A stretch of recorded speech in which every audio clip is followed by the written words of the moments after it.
up at 5 during the week, and like given responsibilities and training and all that, like I go to bed like around 9:30, 10, and wake up at 5. It's just not enough sleep for me, if I'm completely honest. Should be getting more. You need a CPAP, honestly. Dude, my sleep was shot the past like 2 nights, dude. I have not got any sleep. I was telling somebody the other day, I was like, yeah, I was watching my boys' podcast. They were, glazing CPAPs pretty heavily, talking about how much they've changed their lives. And I'm like, I should Madison, I've spent 2 nights in the same room sleeping with this dude last year, right? Uh-huh. We were camping one time, and we went boating, and then another time we shared a room for a wedding, right? And this dude was snoring so fucking gnarly. And I'm like, chopping dude, you wood don't over know there. that you do that? He's like, nah, like, I feel fine. Bro, you need one, the big dog. If you're snoring like that. He's big dog, man. Right. Hey, probably so once funny. you get over like 190, Dom, you get like pretty. It's when I get like, 195, 200, 205, anywhere in that range. I'm just apparently just a fucking bear when I sleep. Yeah, we're definitely glazing CPAPs because they need to be glazed. Yeah, dude. Right. It could just be an elite game changer that I have no idea about. I will say though, like you said, when your weight's a little higher, I'm kind of the same, man. If I get lighter, it's like I don't really need it. But then once I start getting a little heavier, more water's on you and shit, I'm like, that's when my breathing's a little fucked up at night. Fuck, he's breaking up bad. Yeah. Am I really? It's all right. A little bit. What is lighter for you, Madison? What is even lighter? Like 250, Mean. 260. When I'm down there, I'm breathing pretty good. Yeah. All right. We're not recording yet, right? I'm gonna grab some berries and put it in this motherfucker. I clicked record, but I can clip out whatever. Just once we started cool. talking I'm that shit, I berries. hit record. Yeah, Cool. I'm getting my water. Hold on.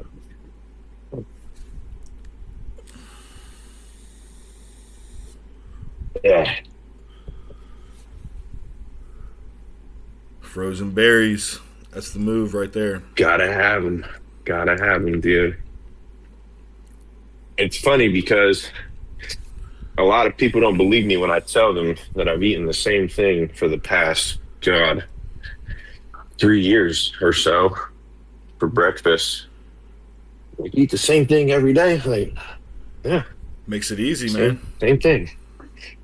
Same thing. The recipe does not change. You do cream of rice, or are you doing oats? So, I'll do cream of rice pretty much predominantly like 90 to 95% of the time. Oats are cool. The only time I've really started to really use them is in like a prep situation, like when I get backed up. Like I'll let my coach know, like, bro, the digestion is kind of going low, and then we'll switch it to oats. And that's always like got things like kick started, and like, everything will start flowing again. But cream of rice, I just handle it really well. The blueberry one from Rice and Grinds is like So good. pretty elite as far as flavors go. I just put the sea salt in there, the cinnamon, stevia, and the olive oil butter, and pretty much that's the same thing with the berries every day. You put butter in it? Yeah, that's the fat source that I use, the olive oil butter or the Irish butter. Nice. Legit. It's so good.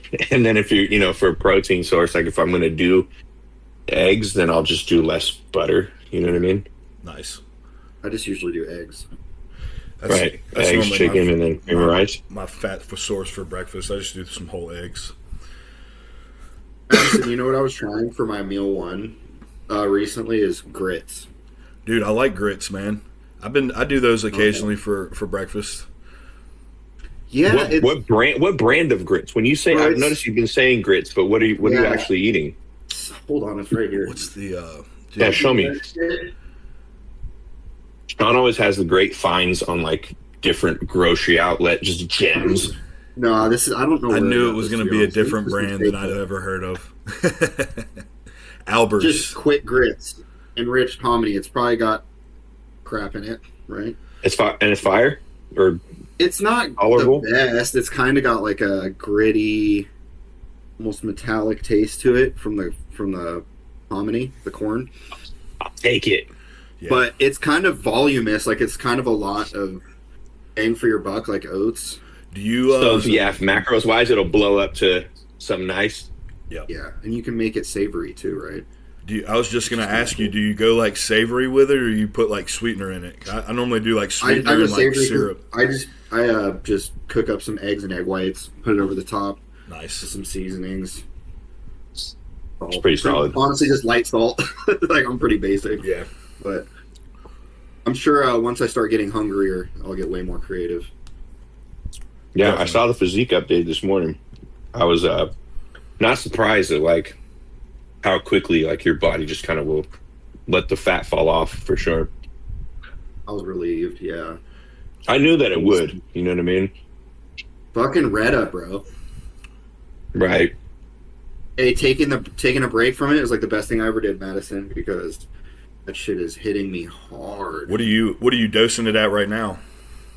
2 milligrams every 5 days. Okay, nice. Which, I'm right there, close to it. I've I'm doing one Monday, one Friday, right now. Yeah, sort of. Yeah. But yeah, I think the one-time dose, like, it just hits super hard. Yeah. You know? I've been seeing a lot more people say to not microdose it because you actually might sensitize more to the GLP in your, like the GLP in your body, the reaction or whatever. Kind of like you can get like overstimulated with IGF-1 if you use a ton of Increlex. Same effect can happen with the GLP-1 just from microdosing daily. So actually Dom Super Slice was saying it today. He was talking about just doing a bolus dose or at most splitting it up twice in a week. I was like, that's pretty fucking interesting because I would have thought to maybe microdose it for a better effect, but yeah, I tried that. I did daily dosing and prep, and I just felt like it didn't work. When I started doing that. Yeah, when I tried it the one time, I didn't get any appetite suppression or anything. I was doing like 250 mics a day, and I was like, fuck it, I just switched it to the one more bolus dose and got way better results. You guys ever notice that even with GLP-1s, that hunger signaling curbing that you're getting from the medication, right? That it's selective based on what foods you're eating. Because it's weird because like I'll feel like I'm like not like that hungry for certain foods. Yet if you put like Uncrustables in front of me, I'll dust the whole box. You know what I mean? I 100% can relate to that for sure. So I'm like, I don't know if this is actually working or if I'm just like psyching myself out. But you know, that's when like the discipline comes in and you're like, I'm just going to stick to the meals. Because you know what I mean? I can probably eat all these Reese's peanut butter cups, but I don't really want to eat chicken and rice. Dude, I'll say I got to keep the fats down, man. When I've got them in, dude, my digestion for fats goes to shit with Retta in play. It takes forever to digest some food. Like even at 1 milligram a week, I was doing like 500 mics on Monday and Fridays a couple weeks back, and I had to pull the fats down quite a bit just from that. It was just so slowed down from the fats. So I don't know what's going on there. How much fats are you eating though when you say like having to dial back the fats? Because obviously our meal plans probably look very, very different. So like how many macros of fat grams are you eating like in a day? So the total for the day is like 65 grams. So it's not that high. But still that's like not that high at all. causing a little bit of issue. So I backed it to like 30. Just doing some like in meal one fats, and the last meal. Say that again. That's like counting trace fats. Not counting any trace fats. Other than if I do like whole eggs or something, I count those fats or beef. Well, I can't eat beef, but like the fattier turkey. When I do that, I count that. Hey, you know this guy can't eat beef, bro? Say what? Really? I was telling Dominic, I was like, this guy can't eat beef. Yeah. It's crazy. It's fucking bullshit. What happens? Describe like the phenomena of what happens when you eat beef. It's I'll either throw up like most of the time it'll like sit in my stomach and then the next morning I'm puking it up, or it'll digest but it won't digest all the way and it'll cause like a ton of bloody stool, like really bad. So I don't know if it's causing like IBS or something when like I'm getting like an acute response, but I've narrowed it down to probably being like something related to Lyme's disease. It's this thing called alpha gout because it happens with pork now and beef if I eat pork or beef. So I'm like, huh. And it just started the past probably It's been like probably a year and a half now. It's been going on. That sucks. That's bro. a trip. It's like the Yeah. best protein ever. A nice steak is like, that sucks. Dude, I crave them part of your- sometimes. I'm like, man, I would love to fucking just maul a fucking New York strip or something. That used to be my shit, man. Hey, are Right. you gonna proceed with getting kangaroo meat? You were talking about that. Dude, I want to, but it's so pricey. I'm like, fuck. It's like $20 a pound. I'm like, fuck, Yeah. man. Who's out here who's selling kangaroo meat? Where could you even? Dude, I didn't even know you could get it. It's a there's like a company in New Jersey that fucking imports all this shit. Like you can buy it wholesale and all kinds of shit. Kangaroo sausage and all kinds of shit. Fucking crazy. What? Yeah, bro, it's crazy. Hey, can you eat I wonder- like venison or elk? I think so, shit. man. I haven't tried it since I've discovered all this, but that's what I've read. That supposedly is probably the best route to go. Like deer meat, elk, and then Yeah, another you gotta cool find thing. something like Supposedly that blood can like cure Lyme's disease. Like venison blood carries the antibodies for this Lyme's disease. Apparently, Oh, yeah, it's pretty cool. that makes sense. So if you Like- add venison into your meal plan, eventually you can have a nice steak again. That's what I was thinking. Maybe potentially it might fucking work. So let's try it out. Hey, you think you could like resensitize yourself to beef by eating like 10 grams a day and working yourself up slowly? I've thought about that the past like probably couple weeks. I've mentioned it a few times. Honestly, I'm like, I wonder if I did like one meal during the week, like just an 8-ounce burger patty or something I make at home, so I can like control everything, get some nice quality Oh, beef, and see. I wonder what Shit, would I didn't happen even there. think about the burgers, man. You can't even do burgers. Yep. Yeah, I just do like turkey patties. Oh man, Yeah, it's crazy, man. that does suck. That sucks even more now. You don't think Yeah, no you damn. don't think about how like awesome it is till it's not there. Then you're like, man, that's like a game changing meat. Honestly, like just all the micronutrients in it's crazy. Yeah. What's weird to me, what I was just thinking about, is 65 grams of fat in your meal plan per day. Like my coach always has like added fats, and usually like on the low days, that's about the same for me. Like, you know what I mean? Yeah. And what's weird is like I've never seen any like weight gain like from like excessive like healthy fats in my meal plans. Like usually it's always carbs that will affect the scale and the look for me personally.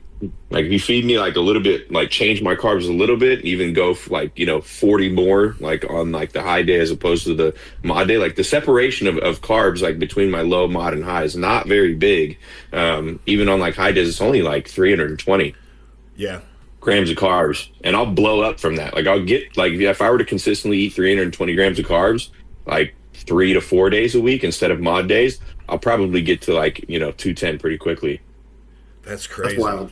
See, that's like I feel like what moves the scale more for me is the fats. My low day is like 750, and then my high day is like I think my high day is 850, low day is around 750. But then if you lowered my carbs like that and left the fats the same, I'd probably drop like 15 pounds in a week. If you drop me down to like Right. 300-400 grams. I hear you guys, I hear other people in the bodybuilding community talk about their meal plans and the amount of carbs that they eat, and I'm just like, fuck, man, like that's so much in comparison to what I've been eating like in my entire like journey in bodybuilding. Like it's usually pretty conservative as far as like as many grams of carbs per day that we're pushing. Like I've pushed the food just a little bit and gained a lot of weight from it. Like nothing crazy like what Sean eats. You know what I mean? Dude, he's a freaking And we're like the same. house. We're like the same-ish size, and this motherfucker could just eat carbs like nobody's business, and like still just remain the same weight. I'm like, what the fuck? Yeah. I It's wish. crazy though because it's not like that right now. Mm. I'm eating a decent amount, like probably like on par with. It's probably about 350 to 400 a day on my regular days, training days. Do you do carb cycling right now, Sean, or just That's what I was telling training meal Matt. plan, or Non-training, yeah. yeah, So training, I'm training. digging super hard on the non-training days.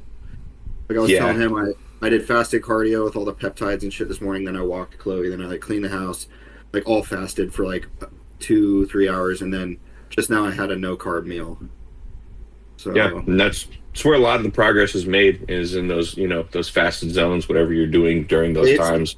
Yeah. Yeah, it's easy to just dig real quick for like an off day, especially if it's right on the back end of doing a 3 milligram or 2 milligram shot of Reda the day before, right? Yeah. So I'm chilling right now. I'm like, I don't even need to eat all day, but I mean, obviously. Which are like effective, like bro approaches. Like most coaches would be like, well, I want you to be, routine and do all these things at the right time. But like, having like winged a couple of days, like in prep situations where I'm like, fuck, man, it just didn't go out. And then like, I'll kind of do what you're doing. Like, I'm just going to pull a little bit here and then like cut the macros here, replace and shit, which like my coach would be like, the fuck are you doing? But it still works. You know what I mean? Yeah. So working. For sure. That's like with Nick when he's like, I won't eat carbs all day and then I'll eat ice cream at night and like it'll balance out my macros for the day. And I was like, oh, that sounds like pretty legit thing. He's like, well, it's definitely not the right way to do it, but it's a way to do it, kind of thing. You know what I mean? Our boy's pro locally here. Well, Dom's not local to me anymore, but and he's old school. He's like 50, great shape.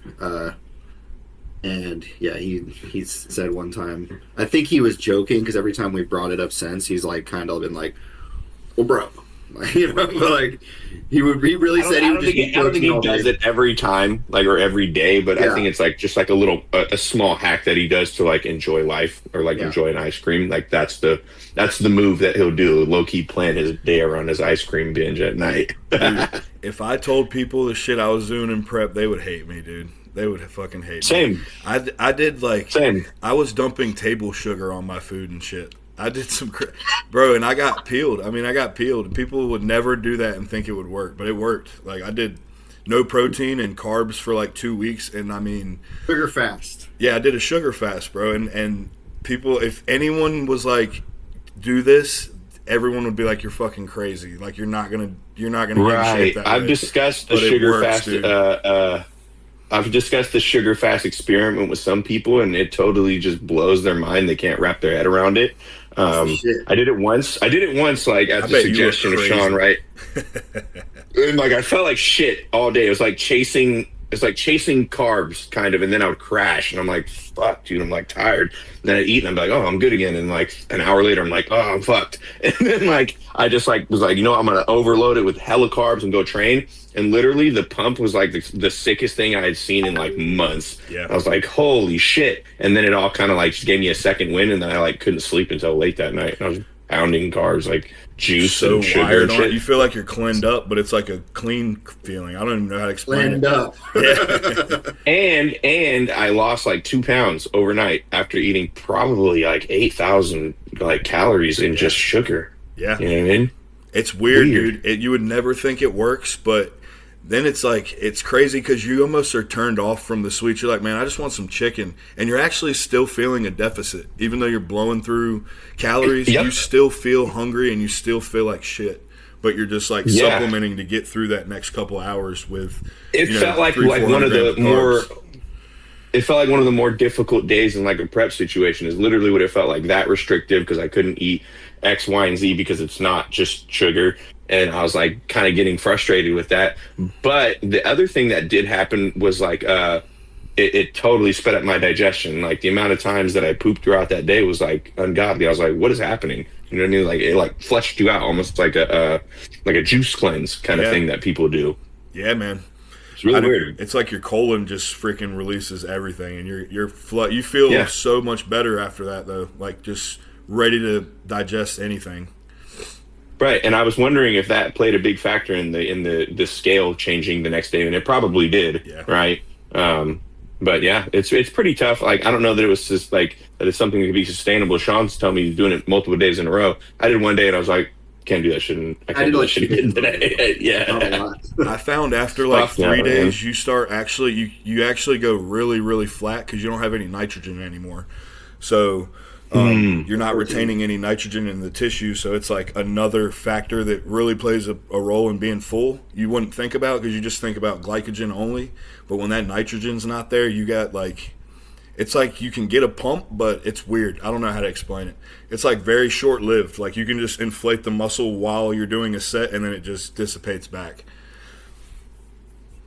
I wonder what health benefits there truly are, like doing it beyond like a 48-hour period into 72 hours. I like watched some videos, but like it didn't really like dive deep into what it's really doing for you, or if it is, something that even is beneficial for your health, like doing that periodically. You know what I mean? I wonder, man. I would just honestly probably from maybe just keeping your waist in check. I think that from a bodybuilding perspective, it would help a lot with that. Just like maybe every month or two do it just to keep everything, nice and tight through there. Kind of like a colon cleanse or whatever those flushes are that people get, but you're just doing it like naturally. Yeah. Be worth experimenting with. But yeah, kind of rewinding back to what you're saying, like doing some of the shit that you did on prep, people wouldn't believe. Like even this last prep, like we kept pretty much cheat meals in place. And what was cool, I think my coach kind of gave me the autonomy to just do whatever and like trusted me to not go off the rails kind of thing. So I mean, I wasn't like sticking to like burger, fries, weigh your fries. Like I was like, I'm not going to be a weirdo today. I'm going to eat my low cal meals, you know what I mean? And then at the end of the night, we're going to finish strong.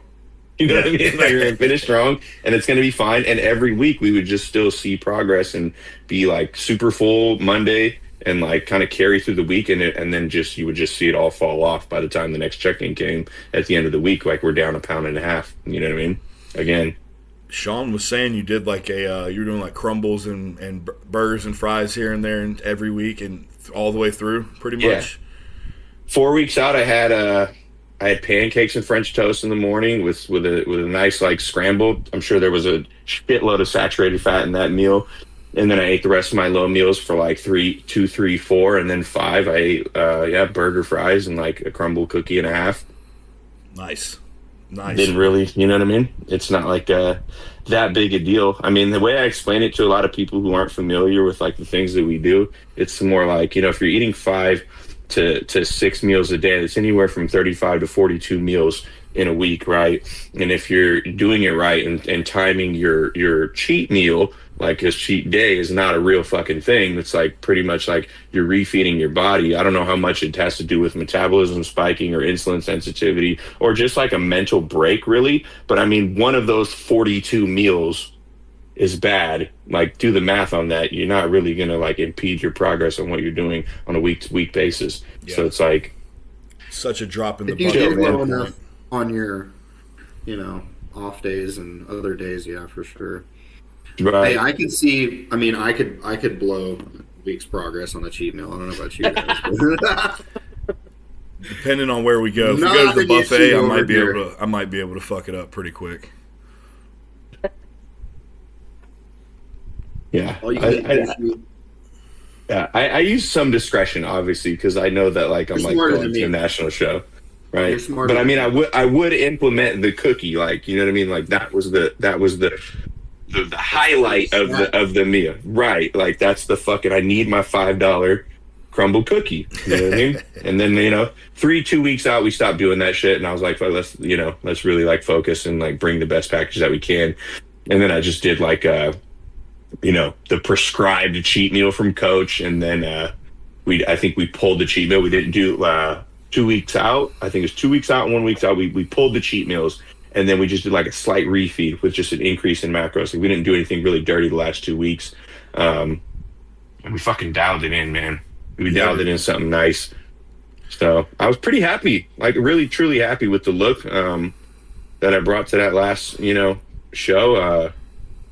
It's bittersweet, right? Like, cause I every time I think about the competition, like I like when you're there and you're on stage, you kind of don't know like third person what you look like, right? You just run through, your poses and how you've been practicing it. And you have no idea what it looks like from the judge's perspective, camera's perspective, because you see, the camera straight on with you, and like Gilco's out in the crowd. You're like, man, I wonder how this is all going to look, right? So like I was, you have like a confidence because that you've been like bringing it and like your check-in pictures, but like, I wasn't super confident, obviously, with like a lot of the talent that was there at that show. It's fucking phenomenal, man. You know what I mean? From every height class, you're just looking at all these guys and you're like, fuck, dude, these guys are, the shit. You know what I mean? Like, and it felt good to be like a part of that and kind of, you know, like you get like that imposter. I got that like imposter syndrome for a second there, like before finals. So I'm like, fuck, man, do I like really belong here? Like, I'm new. This is my third show. And then, you know, when you get like that first call out, you know what I mean? I was like, I fucking belong like, here. yeah, you know this what I is mean? where I'm Like supposed to be right now.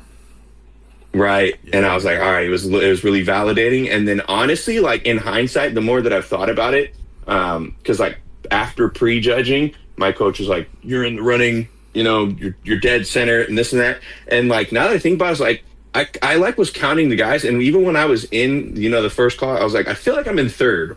Like I feel like where I was standing, I feel like the guy next to me was dead center. You know what I mean? I could be wrong, right? Mm-hmm. But then he's like, "Oh no, you know they're comparing you." Because my coach, like, he's well invested in my journey. You know, I got pretty close with him over this prep and even in the peak week together in the Airbnb. Like, got to connect with bro, and like, you know, he's a really really solid dude. So I know he's like prides himself on my success, right? So I know like in his mind, he's probably trying to like manifest like the success and the win. But like looking back, like, and you know, realistically and just being like transparent with myself and where I was, like I think that they had me in third from the gate and nothing changed. But I mean, dude, the fucking, you know, short guys look bubbly, man. Like those guys are fucking pretty sick looking. Like it's almost like caricatures, man. It's like, how are you 5'3" and you're fucking just enormously wide? Like it's crazy looking. Just like cartoon characters, man. Yeah. It's weird. It's weird to see in person. Like you can see it on stage and like the pictures and stuff, and like it looks cool and like everybody's kind of like comparable. So it's like, you know, it's not like that mind blowing. But if you stand that person next to like a normal human being, you're like, what the fuck is that? You know what I mean? Yep. So, dude, I'm about to pull them up real quick. These stage pics, man. Yeah, so pull them up. It was really cool. Yeah. It was quite a moment too when my roommate, she was like watching the live stream and then she sent me what was on TV here on like our 90-inch screen TV, and then I saw my routine and it was like super cool to just watch yourself go up, and I was like, damn, I did bring a good package because it looked good on screen. I was like, all right, cool. Are you guys able to see this? I see watch stream. Let me see if I click it. Yeah, I can see it. I don't know if it's going to show up on your recording, but when I click that, I can see you're in NPC. Click it, Sean. Press watch stream. I don't know if it's going to show up on your recording, though, Madison. Let's go. Let's see. Right. Hopefully it's cool too because on the NPC website, they do like stills, and it's like within your routine. So it's like usually a compilation of about like 30 photos, and it's you doing your entire routine. Like, so like some clips will be like with your eyes closed or like in between your mandatories, like between your transition. So you kind of got to funnel through those and find where you actually hit your pose. Would you consider this all the way in this pose here or no? Because I noticed what you're saying. You're like, they're like sequential as you're moving through the poses. Right. What I'm looking at now is the thing of tiles. So I don't know if what you brought up is a separate screen that you're not sharing. Let me see. But what we can see on your stream is a compilation of tiles of the photos themselves. So you might have to switch the content you're sharing. But while you're figuring that out, having said that, this is actually a really good way to go and look at your routine from what I've, gathered, and kind of like dissect what I'm doing on stage, kind of see where you're at in between your transitions and like little pieces of like where your arms are, like even in the Ventura step, like as like you go and finish your set and you like I flare my arm around, whatever you might do if you're in men's physique or bodybuilding itself, they'll capture what you're doing in between your mandatories, so much so that you might be able to make those certain tweaks if you're nerding out enough and practicing enough to make it look like super fluid and like, you know what I mean? Like shit like that, like where your hand is and your hand placement on my free arm, like, you know what I mean? Like that could, I could change that and like understand like this is like something so small, minor and minute. But it changes the whole look of the flow, especially in men's physique, because you only get 10 to 20 seconds ish at 30 at most to really be up there on stage for your individual. It's not quick. It's not a long time at all. It's very quick. So you don't get a lot of time. And honestly, like, I think that you kind of want to leave the judges wanting a little bit. I think I could have sped it up a little bit, going back and looking at other people's routines, people that did well and actually earned their pro qualifications. Their routine's very simple. You know, it's front shot. The transition was very quick. They get into their back pose very quickly, and then the transition from back to front. I had implemented something that me and my posing coach Josh Mata came up with. Just thick shot, right? It's a 6 shot, but it also takes about 4 seconds. You know what I mean? To do and like get into and then switch. Most guys didn't have something like that in their arsenal. They just went from back pose straight out back into front pose. They're done in about 10 to 15 seconds and got the fuck off stage, right? Yeah. Which I think maybe Tyler, the head judge, Tyler Mann, I think that's probably something that he's looking for, is more quick, especially in men's physique, because of the simple fact that there's so many competitors there at the national level show. Like, they probably don't want to see like too much. They want to see your front shot, back shot, get off the stage, let us compare you, and let us go home. You know what I mean? Because they don't want to be there all day. But this is probably like a frame. What you're showing right now is like a frame right before I settle into the full pose. My arm's a little bit more flared out. Dude, you look absolutely bonkers. And like you're like perfectly peaked, man. Like, just shrink wrap. Yeah, man, we brought it. This is solid, dude. You nailed this. Hey, like, real quick, is the audio coming out fucked up on your guys' side? No, I can hear you fine. Okay, I'm gonna log out and back in. Continue on.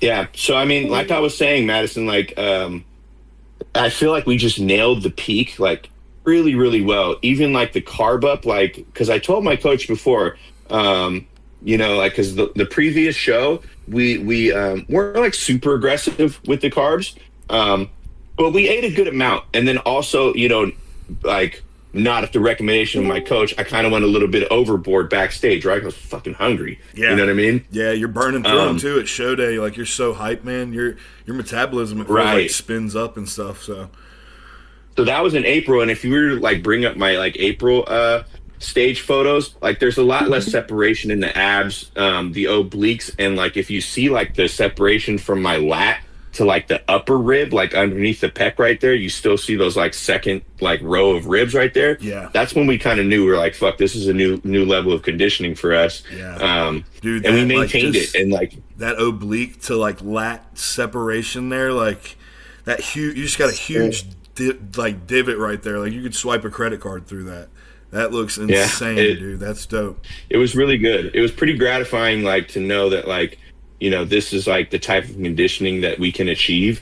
So I'm like not really worried about, prepping and peaking. It's really about putting on the size this time and being intentional with where we put it. Because like Sean was like, we've had discussions where it's like, if you're really looking ahead, like you want to be competitive, at the pro level in this division, these guys look really, really good, and they've been doing it for a long time. Some of them are a lot taller, so to get a little space, some of these pro guys that are elite, hitting top 10, top 15s, they're like, oh, I still got, room under my cap. And it's like, fuck, man, these guys are huge. So like, I have to be really like smart and intentional with where I put on any additional muscle, right? And it's mostly going to be for this division, your chest and shoulders.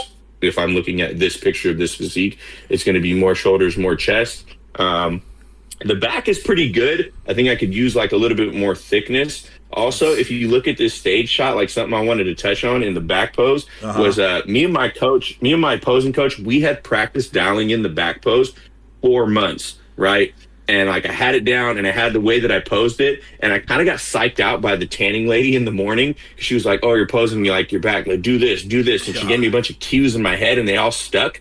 And that's just like the little transition to kind of show off, Christmas tree. Dude, I just gotta show that condition is crazy. That's phenomenal, dude. Right, but you should be proud of the that. way like my physique and anatomy is, like if I sit on my lats and lean back in the slightest, everything flexes and tenses up, and it like kind of like washes out the thickness and takes away from the width, right? But if what we've been practicing is literally just opening up and just sitting on the lats and dropping the hands down, right about there, right? It's kind of like where we want to live, but like sitting a little bit more nicely. But like she had me kind of like thinking so much, like, see how I'm looking up? I was never looking up before in all the practicing that I had done leading up to the show.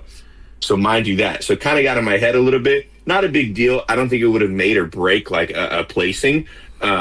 but something good for me to like look back at these and being like, okay, then like something like I just need to open it up because see when I open it up, the thickness lives there. Yeah. As soon as I crunch it, like as soon as I poke my chest up a little bit, which is like a usual cue for men's physique, they'll be like, arch your back on the lower half, poke your chest up high like a string is pulling you to the ceiling. If I do that, everything washes out just because there's so much muscle on my back as opposed to like probably the size of my actual rib cage. Everything just wants to flex up like immediately. You know what I mean? Yeah. Like you could probably skip to the next couple frames and you'll see it continuously like start to like.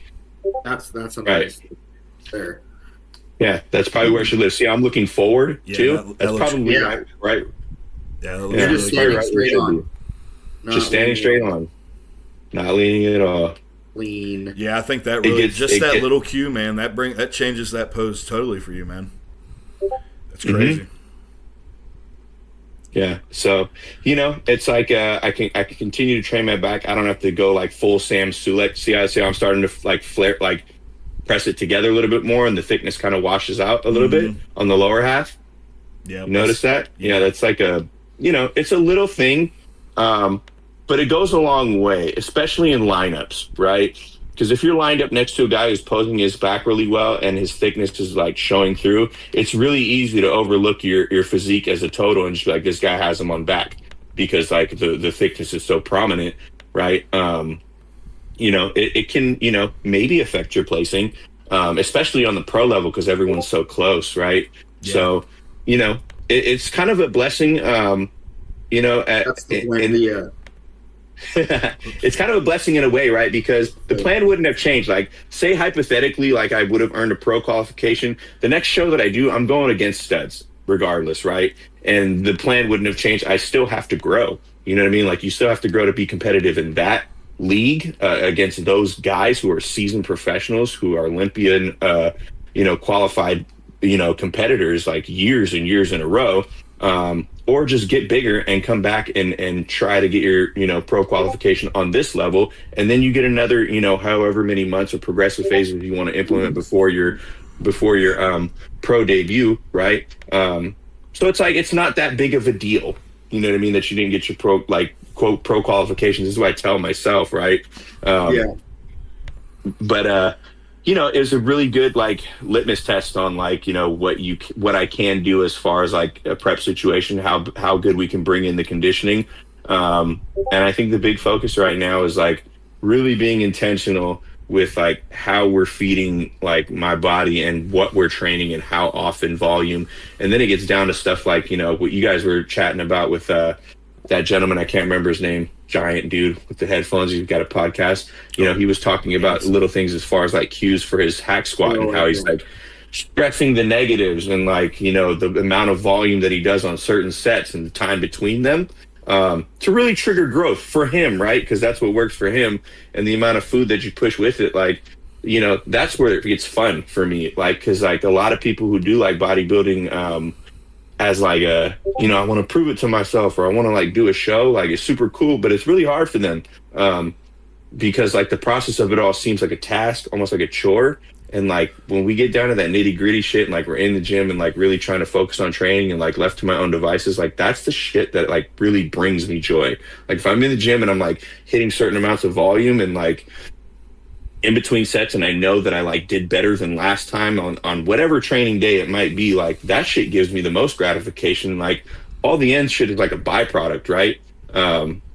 All the like little stuff, like the science behind it and supplementations and different things like that. Like I'm glad that I have a coach. I'm glad that I have a best friend in Sean who like nerds out and like learns more shit than I ever would take time to do because that shit's like, that's like a chore for me. But the actual training and like meal stuff and everything else, like that's like fun for me, bro. Like I just enjoy doing it. So that's how I know like it's something that I could like continue doing if my body holds up, right? Yeah. Oh yeah. Well, that's what's gonna get you there, man. I feel like that's what's got you where you're at now. Is you fucking love it, man. You love the process. You love the part that a lot of people, like you said, that's the hard part for them is eating the meals, and the training is a chore. And it's like you probably found the gym and shit and enjoyed the training before anything else. And then you're like, hey, if I eat this way, I can change my body. If I take these supplements, I can get a little better result. And then you kind of fell in love with that whole process too. But I feel like a lot of people that just start with that love for the gym first and like the training side, it's easy, man. It's second nature after a while. Yeah. And like, it's hard to like say that like with a straight face to some people, because like I don't want to discourage anybody, but it's like I also wouldn't say like it's easy for me, but it's just like an easy process of doing a hard thing. Yeah. You know? So yeah, I fucking genuinely love it. And yeah, I was like really amped to get back on that stage again, whatever it looks like. I just kind of like don't want to choose the wrong show. Not that you can do that. I just don't want to waste like a peak. You know what I mean? When I could have been using it to like possibly leverage whatever, you know, progressive phase I'm in and like get more out of it and like use the time wisely. Like what's the rush, you know, to get like a pro qualification? You know what I mean? Like I'd rather just like utilize the time wisely this year and like progress the physique underneath all the body fat and water retention, whatever is going to. What are you trying to progress like right now? Dog, chest and shoulders. Like it's just like slow going for me. It's almost like I gotta feed it like so much, because like how you talk about with your legs like being so greedy and like hogging it up. Like I cannot train like back and just train chest, and then like my back would just be juiced up, bro. And I didn't do one back movement at all. It's like pretty annoying. You know what I mean? It's like, fuck, man. Like it just wants to eat up and hog all the food that I eat. You have a good chest though. You just need more upper. But right. The musculature, it's already very thick and like good shape. Yeah. I can relate to the back. I think that I'm the same way, dude. Right, I've had to pull mine way down because it's like, dude, even that 6 sets a week right now, it's like it still feels like I'm doing that, and it's like the just the amount I'm getting pumped and just how like stimulated it feels. I'm like, dude, I could train my chest freaking 20 sets and it wouldn't feel this pumped, and like it just hogs the nutrients, man. Like you said, it takes a lot of recovery. Yeah, what's cool is you know, I've only watched like your guys' podcast. I still don't even know what your physique looks like, Madison, but I did hear you reference like how dominant your back is.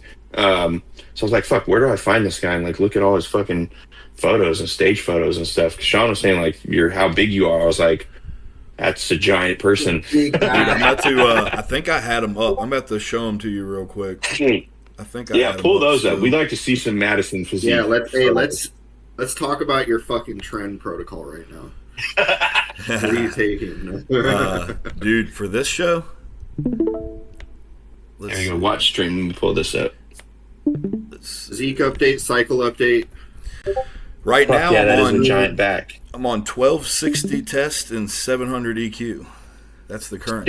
See, your back is like kind of like mine. Obviously, you're way bigger, but like, see, like how your back is so big in that lat spread. Yeah, it is sick as fuck. In your lat spread, like your back is so huge, it almost makes your shoulders look small, but they're not. You know what I mean? Because it's so fucking wide, and it makes my arms look like if I'm like super depleted down, my arms kind of take a hit too. So I feel like they look really small and like stringy in some poses, just because my back's really wide. Yeah, it's like it's so overpowering. It like creates this, you know, optical illusion. Hey, those but are like the most trend out delts I've ever seen in my life. I was gonna say that's a good fucking look right there. Yeah, I was not. Pretty good. I wasn't too mad about this peak, considering it was my first one coaching myself for and shit. So I was like, I could have done better, but I learned a lot. That's wild. Coaching yourself is so wild. I don't think I could. Like, maybe I could do it. I just don't know that I would. You know how to like peak it correctly. I feel like I just get in this. Yeah, you got the good like sweeping lats from the front too. That's see how wide and like my obliques almost look spilled over though. That's what I think the orals caused a lot of that, because my waist during prep, like if you see where my taper starts to come in and then it kind of kicks back out at my obliques, kind of like it looks just spilled, I guess. I truly feel like the oral stress caused that.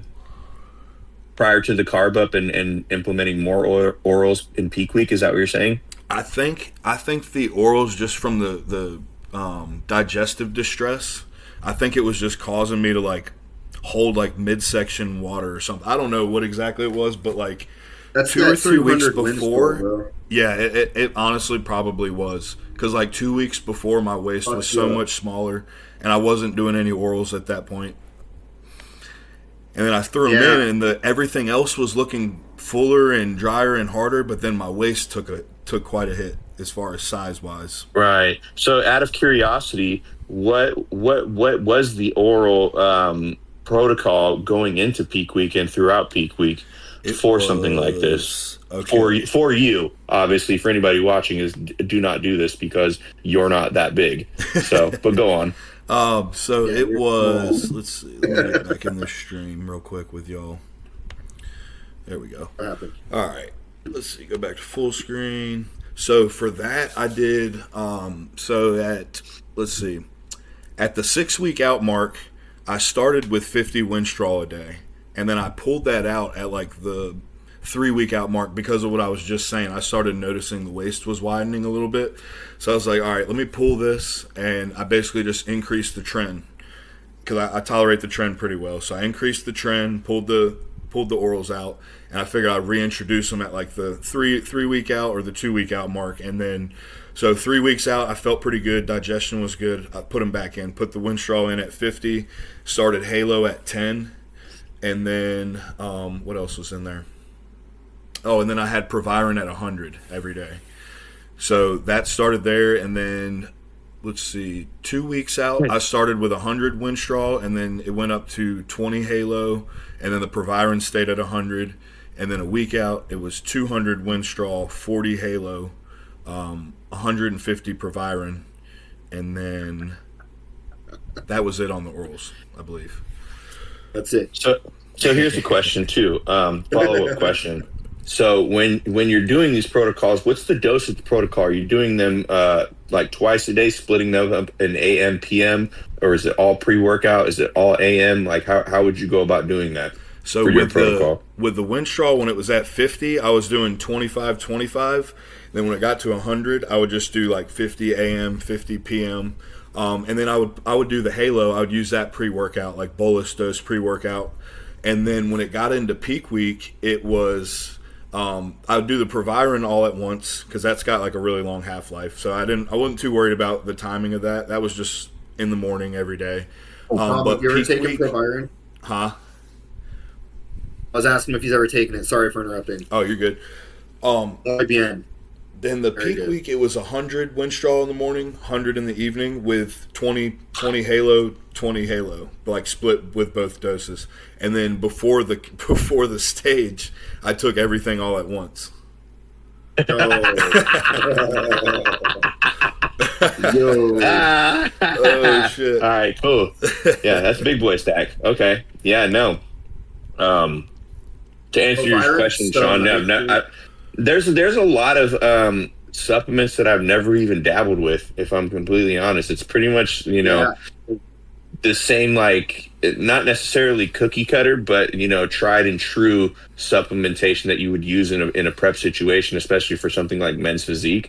I'm sure that, my coach, I'm pretty sure in his past has coached a lot of bigger guys, and it looks way different for them, right? But for me, I mean, it's like the same protocol of when you were starting, like the 50 with 25 is pretty much as high as it's went on Winstraw for me. That's it. And dude, you know what's crazy? I look sick with it just dosed like that. So I don't think you need these crazy high doses. Same. I looked so dope with it. I was like, when I look back through the prep, I'm like, when things are looking good, why do you go fucking with shit? That's my problem. That's why I'm working with a coach now, because when it gets down to the nitty gritty, I'm like looking at different protocols. I'm looking at what Milos used to do and shit. I'm like, oh God, man, I gotta stop this shit. Right, and that was a cool approach that we did too this time was, having my coach with me in the Airbnb, like through the latter part of peak week. Like, bro was pretty much like chefing it for me. I mean, we made the food like together, whatever, but like he's weighing, like telling me weights on the fly based on look, right? And he's also like there to actually in person, like in real time, ask me like, okay, what were you eating like throughout this prep? Like, what do you digest? But like, what has been? Let's not change too much. and we just kept shit flowing. And like, instead of being like, all right, we're just gonna do, eggs and sourdough or like rice in the morning, it's like, dog, I've been eating cream of rice every meal one for a while. And he's like, fuck that, eat cream of rice, just do what you've been doing. Yep. And the body responded to just the repetition and the familiarity of whatever food I've been taking. And then, I think we dosed Trent and Master on higher than we ever have in the last 2 competitions. We just did it. We just basically took the same dose that we would do every other day, and then just did it 3-4 days in a row leading up to the show. And then, it just brought the look together, and like, it just seemed like with those supplements in place, and then like whatever he was doing with these meals, bro, and like going off look, it just kept getting tighter and tighter. It was like, hey, were you doing an ml of Trent a day? 100, a little bit over that. So I think it was what, 125, 120. It's like 120. I have to look again. It was like 125 milligrams a day. Nice, dude. Yeah, he did like 500 milligrams of Trent the last week of prep. I should have just tried that protocol instead of what I was doing. That sounds a little better. Hey, it was pretty cool. It made him feel good. I bet, dude. Did especially that last week when you're like so depleted and shit, you need that little boost. Yeah. And what's cool is we didn't have to even like because last show, dude, I depleted super hard, and like Monday, Tuesday, Wednesday, like I was going hypo like every fucking day, and then finally like I like got like dug out of that hole, and we were like feeling all right. This time it wasn't like so bad. We just like took away like pretty much the refeed meal. We didn't refeed the week before, and then we just kept it moderate days in a row, because I'll just fucking get smaller off those like immediately. And I mean, I was fucking hungry as fuck, but it's like, we dug through those like workouts, and when the final like Thursday or Wednesday like pump workout kind of thing, whatever the fuck day it was, I was just a new human being, you know what I mean, by then, because then we're like actually putting like carbs back into each meal. It's like getting close to like what high day numbers are for carbs for me. We didn't like go overboard. Like we didn't need to do like 200 grams of rice each meal kind of thing, which we've done before. And not saying that it didn't bring about a good look, but it's just like, why go crazy on it? Because I was telling him like I'm over here like off a moderate day, after meal 2 or 3, I got maybe 150 to 200 grams of carbs in me, not even that much. And like the pumps are fucking insane right now. Like, how much do we really need to feed this to get to that full aesthetic look? I don't think we need to do anything too aggressive, and we didn't have to. Yeah. It was nice. I honestly feel like that's the best way. Like, don't do anything aggressive, like try to overfill or change sources around or anything. Just find like that, even like 80%, I guess you could say, and then that's like the safe bet versus trying to go for like the full. I wouldn't say 80 for a national show, probably like 90% or something, 95. But like, don't here's try a question. That extra here's little a question crazy. that you guys. Here's a question for you guys. You guys probably have the answer to, right, or at least some sort of experience with, right? So I was talking with a guy that I know from the fitness center at my job, right? And he was talking about how he used to do bodybuilding back in the day, and he's been X amount of pounds, and the glory days kind of talk, right? But he was saying like asking about like implementing like insulin like day of, like with the carb up for like a show, and like if I did that. And I was like, no, I've never done that, and I've actually never like taken insulin on a regular basis as a part of like a protocol in a progressive phase anyway, so I don't really know too much. But would like using insulin on a show day even be something that would be worth doing? You know what I mean? Or what kind of look would it even bring about? How many more carbs could you even leverage, and how much more full could you even get? If you're like Derek Lunsford. I would say, me personally, the only way I've used it was like in the peak week, in the week before, to get, because I kind of over depleted a bit, and then I just needed more food to stick, so I've used it that way. But on actual show day, I haven't used it. But I feel like if you knew exactly what you were doing and you didn't overshoot on the insulin dosing, you could probably get a really crazy look if you timed it perfectly with like when you're going to be on stage and stuff. But that's going to be some precise timing for sure, because then if you overshoot, you're going to just start sweating everything out too, like while you're posing. Insulin's a watery ass look, I think. Yeah. Does it make you like sweat a lot too? I guess my only thing is if your blood sugar started going down too quick, like while you were posing, because you know how once you start posing, like your blood sugar starts going down pretty quick. I've been in a regional show and I saw this guy. He actually took first place in his class. I don't think he got the overall. It's a while back. I think it was at Ryan's show, Sean.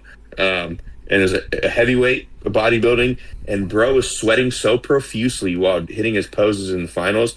I was like, what the fuck is going on? Like, you know what I mean? So much so that, like, the person who was, like, the presenter for the awards came and, like, as a joke was like, dab, dab, dab with a towel. And everybody, like, kind of laughed in the crowd. But, like, bro was, like, dripping sweat. And I'm like, how is he so sweaty? Like, you know what I mean? Like, I know hitting those poses are hard, but still, like, he's, like, sweating profusely. And I'm like, what did bro fucking take backstage? Because that's crazy. That sounds like insulin. Or that, too. Some Tren. Way too much Tren. Yeah. I'm honestly so dry on show day, it's hard to sweat. It's like, I try to get that dry. I mean, anyway, you know. The night show last one, I did sweat, like, right before I made it through all the posing rounds. It was like, they worked the shit out of us. We went, like, 4 or 5 rounds straight. And then at the very end, I started sweating. And before they gave me, like, the trophy and shit, they fucking toweled me down before the picture. But all day, man, I held it together. So I was like, the first show I did, I started sweating as soon as I started posing. This one, though, I was, like, dry, didn't sweat or anything, so I was peaked a little bit better. Yeah, they work out the bodybuilding guys in the lineups pretty tough. I was watching, definitely, like, fanboying at it, man, because there's some, like, elite competitors there. I was like, fuck, dude, like, this is the 4th run through. I was like, and they're like, all right, gentlemen, front relaxed again. I was like, damn, they're going to do it again. And these guys are like... Oh, and that's like, the worst when they're like front relaxed. That's like you got to pull the waist in and everything. You're breathing hard, and it's like fuck. You got to. Oh yeah, they're doing it to me again. Like side chest, side tricep. I'm like, damn, these guys got to be so fucking gassed at this point. They've been up there like for like 7-8 minutes already, dude. Dude, Madison, how do you do a front relaxed with a vacuum? Yeah, I do. I pull the waist in. You can do it too, pretty well. Huh? You can do vacuum pretty well. Yeah, I got pretty good waist control. I do like a lot of like transverse training and stuff like. I really don't even train abs. I just do core like transverse training, like dead bugs, vacuums, and stuff like that. And that's about it. Really. Dude, I've been training my abs just for a week on this like weighted like crunch machine. I guess you like sit in it. It's got a pad at about chest height, and you just kind of do crunches with it. And they're already so much more like popping through my skin all the time. I remember that picture you sent me the other day. Like you were in the posing room. I think your abs looked crazy. They were definitely popping out a lot more. Yeah, I mean, I'm like angling, like leaning back over the light and shit. Like I would never pose like that in real life. Yeah. So it wouldn't translate to like the stage at all. But it's a cool like little trick, you know. Hey, they're there though. You know, they're developing. Yeah, more so. I mean. It's pretty sick. Like Dom is like always trains abs, and he's got like a really nice midsection for it. I've never done it. I've always neglected it, and my abs are really shallow, and they don't really push through the skin.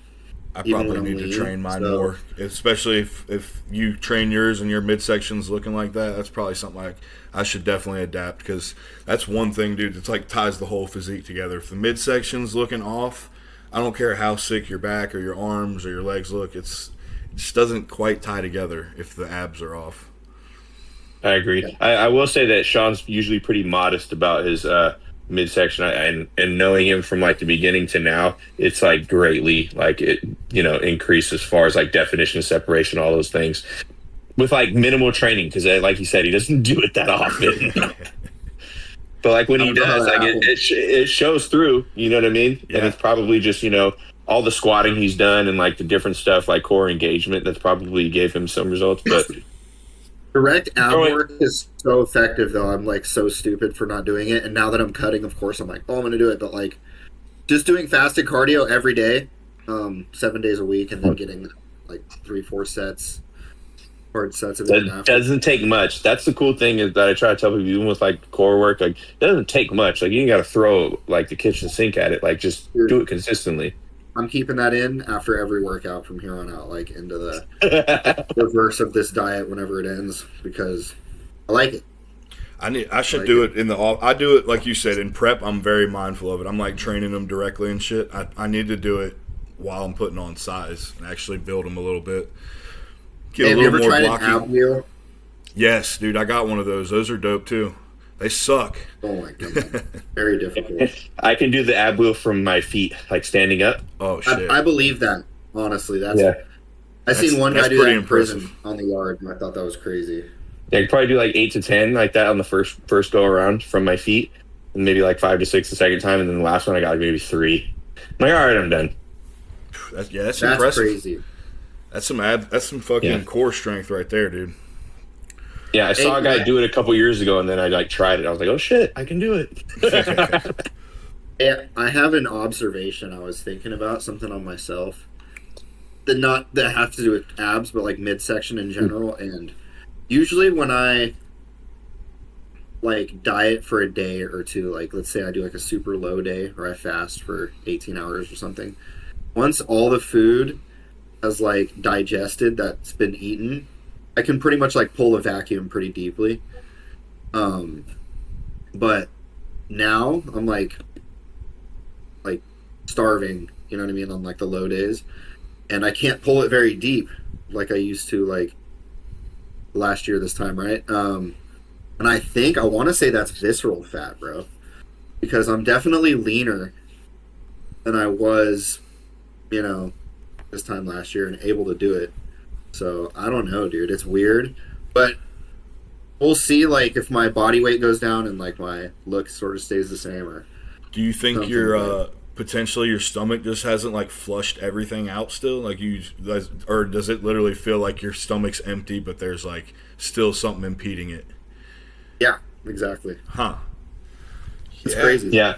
I wonder what it is like anatomically that actually prevents somebody from pulling a vacuum, because like I can't pull those shits. Like I've tried, and like I can do it like in certain positions where you'll see like, you know, influencers talking about how to pull a vacuum and progress your vacuum pulling, you know, and like during like leaning over a counter or like doing certain things, like I could pull it pretty deep or laying down, and like it looks like it's how it's supposed to look. Standing up or in any poses, when I do it, it kind of looks like how if like maybe Nick Walker would have tried to like pull a vacuum. You know what I mean? It's just like it's not going to go inwards and dig underneath the rib cage like that. It just looks kind of more, you know, like this rather than like underneath kind of pull. You know what I mean? I've got a theory on that I think it's got a lot to do with the way your rib cage is actually shaped on if you can pull the vacuum. Because there's some people, they've got like an A-frame rib cage.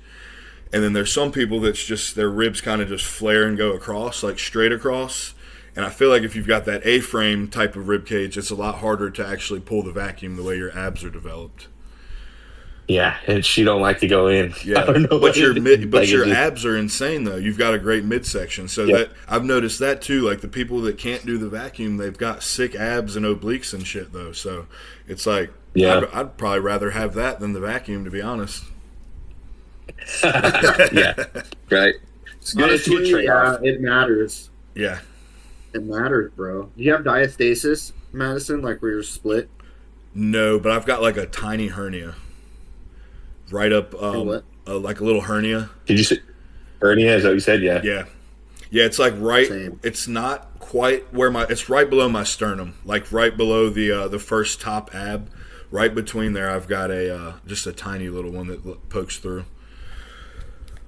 Yeah, funny you say that. So this last year, between shows, I actually had hernia surgery and was out for 2 months. So even in like the progressive phase, like shortened by 8 weeks, if not more. Even ramping it up, like I wasn't training as hard as I could, just trying to be conscious of not like re-injuring it.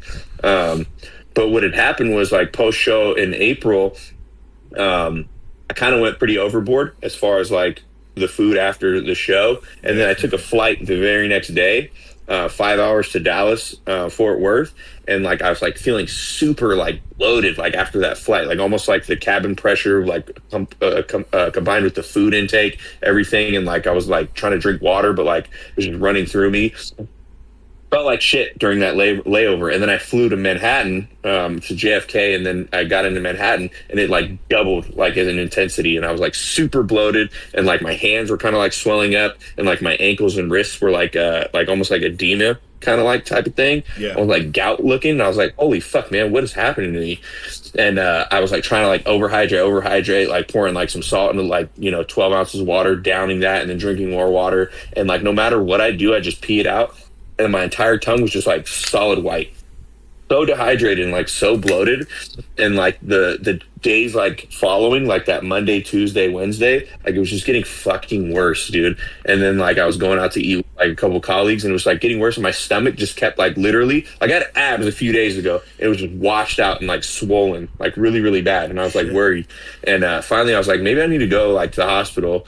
And I called like the what do you call it, like the clinic, the whatever, like and they were like, oh, urgent care, yeah. And they were like, we can't, we don't have any spots, like, can you make an appointment? I was like, yeah, fuck that.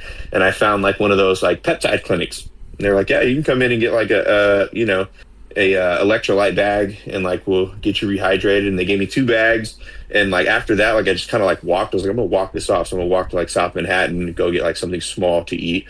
I didn't get something small to eat. I ate like a whole ass pizza and like some more shit and like some insomnia cookies, whatever.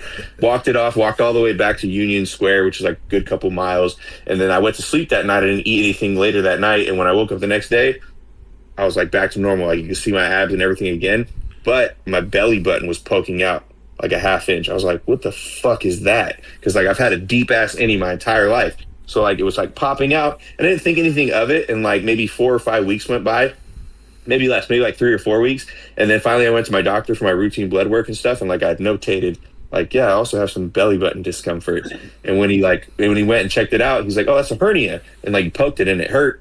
And he put me into recommendation with this surgeon. I was in the surgery office the next week, and in surgery like that Thursday after that Tuesday consultation. And like, yeah, they fucking put it back in. Like that was pretty painful and like really unexpected surgery to have, like off something so stupid. But previous injury, probably with like something that you have where it like pokes through a little bit, like that I didn't notice. And then like I like totally, magnified the situation with the shitty eating and the flights and just kind of not being smart with what I was doing post show. So I learned from that and didn't do that shit this time.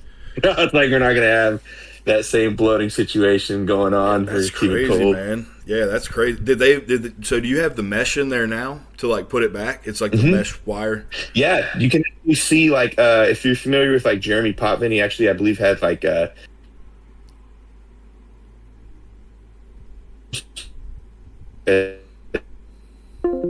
last year, the end of the year before, like Banner, because he's a shorter men's physique guy, crazy chest, super cool dude.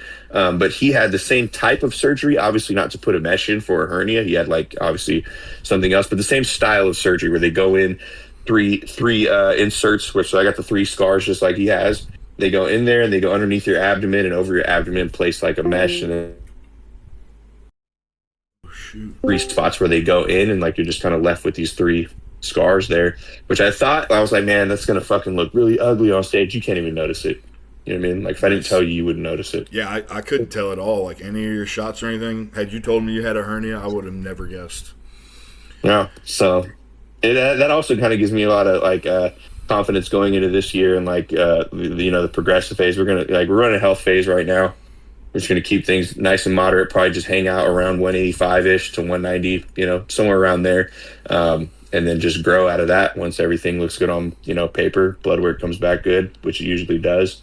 Then we'll just throw some food at it, bro, see how big we can get. Yeah, man.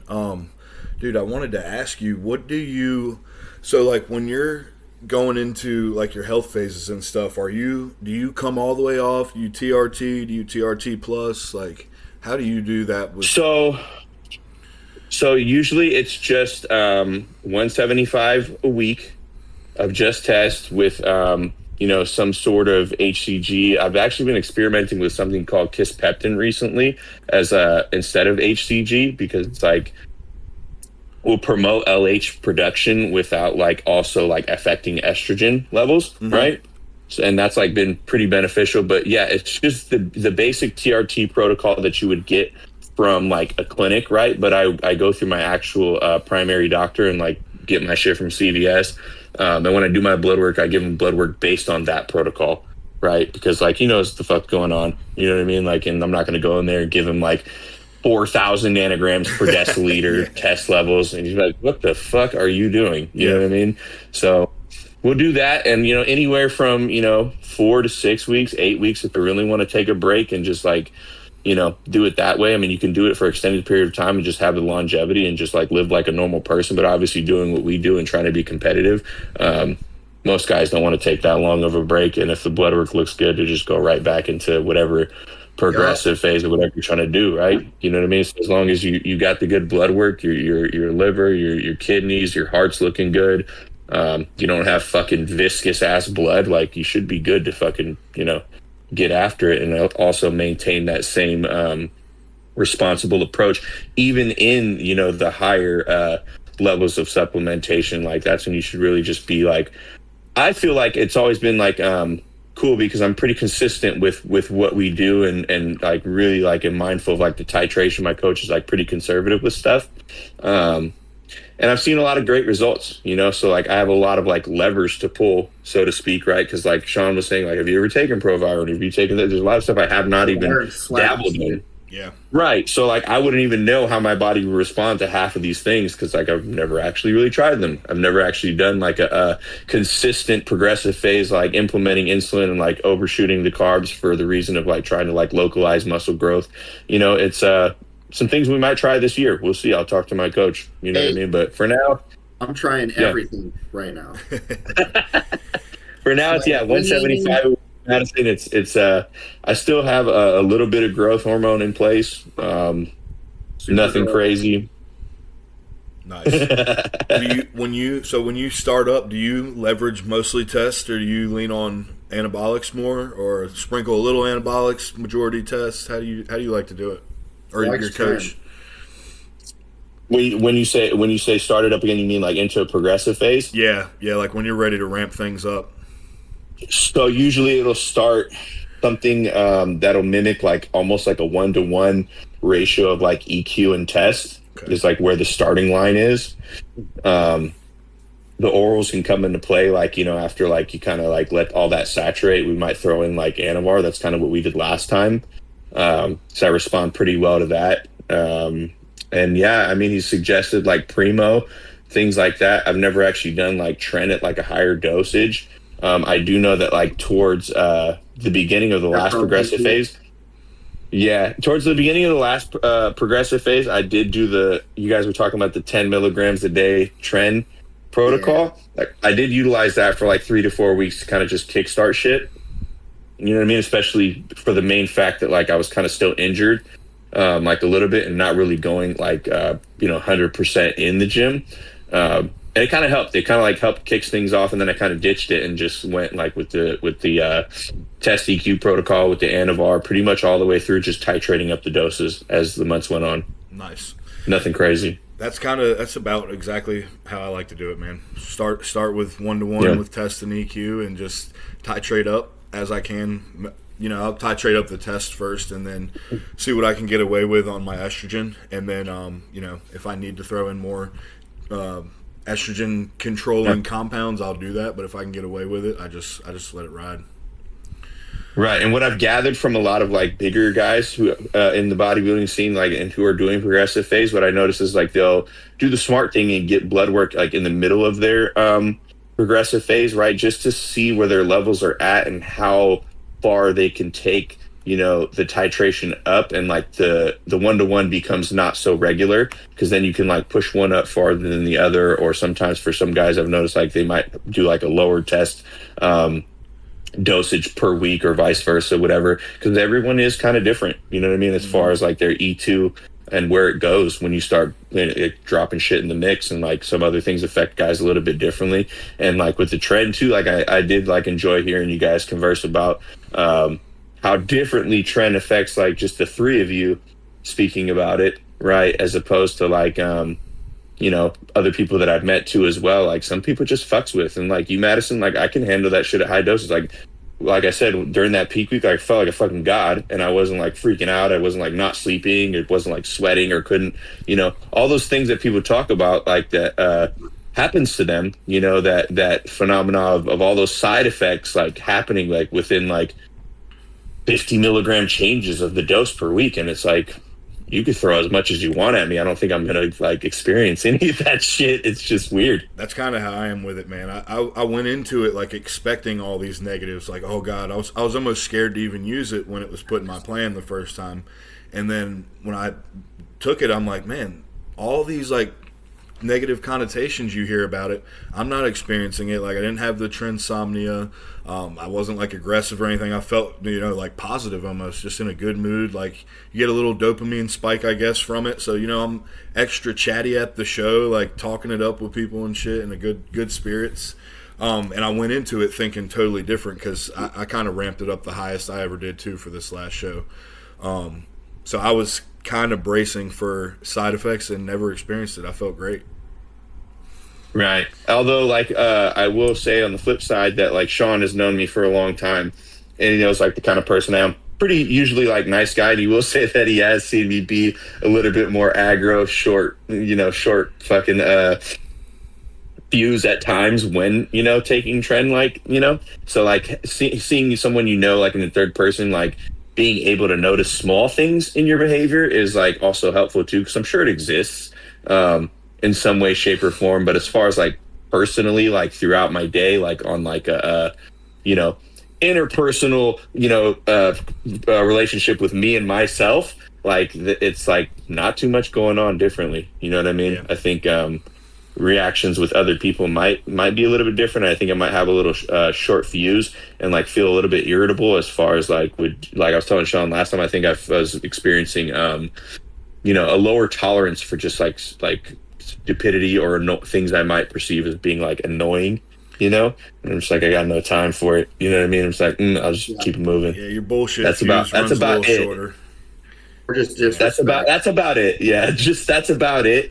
But the sides, as far as like the sweats or the insomnia or the coughing, all the other shit that you hear with it, like I don't experience any of those at all. I don't ever get it's weird. I've never had that, dude. That was one thing I've heard so many horror stories on, and the cough. I've never had it once. So I wonder, like, how do you accidentally hit a vein or something, and that's what happens when these people are getting. Yeah, I honestly don't know. I do have a friend though. It doesn't work. It doesn't happen from other oils or something. Yeah. I do have a friend though. Sean knows him as well. He's been asking us for a lot of direction on supplementation recently, and totally not taking our advice, which is kind of the norm for people who kind of aren't committed to the bodybuilding thing, right? But I've known him before. Like I even started like doing TRT a few years back, and he was like toying around with like Winstraw and like Tren and like Test, like at really high doses, just for no real true reason except for just aesthetic purposes or just like getting stronger, whatever the fuck, right? But he was having all those sides. Like bro would like stay the night at my house, complete snores, like sweating into my couch, and then like waking up like, oh, crazy, and like super paranoid and like coughing all the fucking time. Like, dude, seeing that's kind of like what you said. I was expecting, probably 500 milligrams, I think, a week, something like that. Dude, I feel 150 Tren E like perfectly. My height, maybe 220-ish at the time. So probably like 5'7", 220. Yeah. And lean. Dude, I started... pretty lean too at 220. I started your protocol, Sean. I'm joining the crew, man. I did throw that in there as well. The Tren E. Yeah, just, what was it, yesterday? I was telling Dom, I was like, it's probably my favorite anabolic ever. It's you get all the benefit, like no sides, man. It's just running in the background. Yeah, I do think. Would it be beneficial in a progressive phase? Right. Okay. I feel so good, bro. Like it's like exactly the opposite of what I thought it would be like. I'm just like very motivated. That's how I've like, always. I feel felt very dopaminergic, I guess. Just like wired on hella dopamine all the time. Just feeling good. I want to see how it muscle building approach with the food being higher though. I've always used it in a deficit, so now I want to see like what's going to do with some extra food. Well, I'll be watching your progress because I'm curious to know how effective it is in like an actual muscle building scenario, because I know that it's great for muscle retention, like in a prep scenario, obviously, right? Mm-hmm. Especially in a depleted state. But it's like, how beneficial is it really? Like when you're like really pushing food. maybe it's fucking godly. Who knows? I guess we'll find We out. were discussing this like last time we were on here, and I asked him, I was like, "Do you guys think trend's actually like more anabolic?" And we all kind of agreed, like, yeah, it is. It's just like most people can't tolerate like taking it long term to like reap the benefit of it being anabolic. And like, if it's like this, I could do this for however long I need to. Here's the question. So obviously with a different ester, what's the frequency of dosing? It doesn't change every other day. I'm dosing it every day. Yeah, I still do the daily Which with it isn't too. Yeah, it's probably the smartest way to go about it. Hey, I was telling Madison, like, when I first introduced it, I did like 4 days worth of, I like front loaded it. So I took probably like 100 mgs in one walk with like, I don't know, 300 test and some EQ. And like, I was up all night, like very wired. So I told Madison, I was like, I think it's acetate. And then I think it was just a fluke because every night I've had great sleep. Yeah. Which I can generally sleep on trend, but like I don't feel as like just on edge and like aggressive and grumpy, you know. Yeah. I get that from like any dose of Tren Ace, honestly, at this point. Yeah, it's a little. I guess maybe because it's like more volatile. You're getting those spikes and stuff and drop offs. Something. It feels like honestly, if I didn't know it was in my stack, I wouldn't guess it was Tren. Except for I may suspect it at the gym because I'd be like, God damn, my delts look crazy. You know, there's like a look, bro, that comes from. Yeah. They get that like extra just round. I don't even know how. It's like Bro, a very pronounced roundness that they have. I got it like day 2 from being on Tren and Anthate, which I was like, no way. But it's just been getting better and better every day that I train. Right. It'll be super cool to see you guys going in different directions in you know, goals right now using the same compound ish. Yeah. Yeah. What's I like it so far. What's your plans, Dom, for the I know you kind of said you wanted to just like take it slow and progress the physique and stuff. Do you have like a goal in mind for this year, or is it just like progress until you see, you know, it's time to pull back? So we do have a goal in mind. You know, I've taken a look at the upcoming year's national level shows, which you obviously qualify for if you're in the first call out in your class at a national show, right? You get the calendar year moving forward to be qualified to compete in any of those shows. I'm not quite certain how it works or if you can compete in multiple. I would guess you could, right? So I mean, I'm hoping like that, you know, my coach is on board with like doing later in the year, so we can kind of just see how far we can take the progressive phase. Because I mean, it's like either one of two things. Either I progress as far as we can and run it straight into a prep, right? Which isn't like wild to do, right? You know, you'll obviously be on cycle for an extended period of time. But you can also, you know, do the approach where you progress until you plateau, try and throw a couple more things at it, and then just go into the maintenance of that and keep the food high and then lower the supplementation. Right. You can and hold that muscle and eat like you are living, and that's like your new norm, right? And let the muscle like just kind of be mature at that level. Yeah. Right. So like that's either one of those two, right? And then choose the show and then just go into a prep situation straight out of either one of those. Both are feasible approaches. Really, it's just choosing the calendar date that fits my like schedule, because like I have like a full-time job on the like, you know, that's like probably like the primary concern in my like adult life, right? Because like I'm not like a full-time bodybuilder. I got other stuff going on, friends, recovery, obviously different things that I do with my life. You know, no more girlfriends, so like there's not that aspect, but that also used to be something that I would give a lot of attention and time and energy towards. So that's not there, so it gives me a little bit more freedom, but it has to fit in my schedule, right? To where I'm like, okay, I'm going to dedicate these 3 months, you know, at max. You know, I don't truly need, honestly, in my experience, I don't truly need the full 12 weeks to get into shape. Usually we're pretty much almost stage ready after about 8 weeks, if I'm being completely honest and transparent. Like we could go 8 weeks and then peak it, you know, really deplete it, you know, pull some foods, pull some high days and like lower the macros on a couple certain days, and we'll just tighten up like, you know what I mean, like clockwork. So, I could, give myself the 3 months. Right. Give myself the 3 months whenever I choose the actual calendar date, and then go into it, fully just committed to bring the best look to that show. So it's really about picking the show. My coach, like I said, he's very invested in my journey, and obviously wants to see me succeed. So when post show happened, like the week following, he's like, USAs are coming up, and it's like pretty quick here. And if I'm like doing the math, I'm like, it'll only give us a little bit of like time to progress, and then like we definitely wouldn't be able to go with approach 2 to where I can hold the muscle for a while. We'd have to just go from progressive into prep for that. Which like it could work, but then like how much, like in the grand scheme, like talking longevity wise, will I hold on to whatever I've gained? Because I'm going straight back into a cutting phase, which I think is probably not the greatest approach in my personal opinion, as far as like building muscle for the long term. Like you're putting it on just to drop it off is not the smartest thing. Yeah, I think you can't push the diet as hard when you've got that new muscle. It's like you've got to kind of keep that in mind that it's fresh. It just hasn't like stuck yet, really. I did that with my legs for the second show. Like they improved a lot between shows. As soon as that diet got pretty dug out, we got down to the nitty gritty.